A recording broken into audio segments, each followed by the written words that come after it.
একদা রাত প্রায় 12টা, চারপাশ নির্জন নিস্তব্ধ।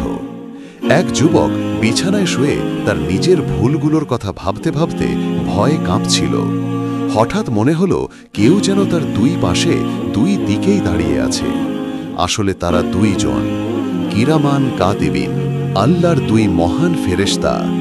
ডান পাশের কিরামান কাতিবিন ফেরেশতা আলোর মতো শান্ত।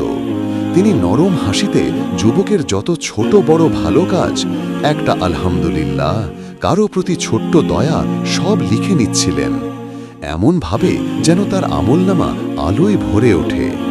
কিন্তু বাম পাশের কাতিবিন ফেরেশতা গম্ভীর। যুবকের ভুল যখনই হয় তার কাগজে একটি কালো দাগ যোগ হয়। যুবক অনুভব করল তার বুক ধরফর করছে, কারণ সে জানে আল্লাহর দেওয়া এই দুই ফেরেশতা তার প্রতিটি কাজের সাক্ষী। হঠাৎ সে কান্নায় ভেঙে পড়ে বলল, হে আল্লাহ, আমি আর পাপ করব না, আমি তওবা করতেছি, আমাকে দয়া করে মাফ করে দাও।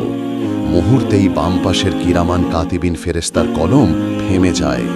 ওপর থেকে আল্লাহর আদেশ নেমে আসে, পাপটি লিখো না, বরং তার তওবাকে সৎ কাজ হিসেবে লিখো। ডান পাশের ফেরেশতা আলো ছড়িয়ে লিখলেন, একটি আন্তরিক তওবা একটি নূরের কাজ।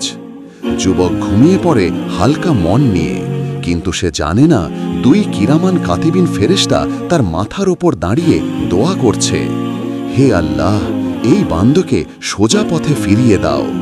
আর ঠিক সেই রাত থেকেই তার হৃদয়ের ভেতর নতুন আলো জ্বলে ওঠে, কারণ আল্লাহ তার পাশে দুই সাক্ষী রেখেছেন, যারা তার প্রতিটি ভালো কাজে সাহায্য করে, আর যদি খারাপ কাজ করে তওবায় তার অন্ধকার মুছে দেয় আর আলো ফিরিয়ে আনে।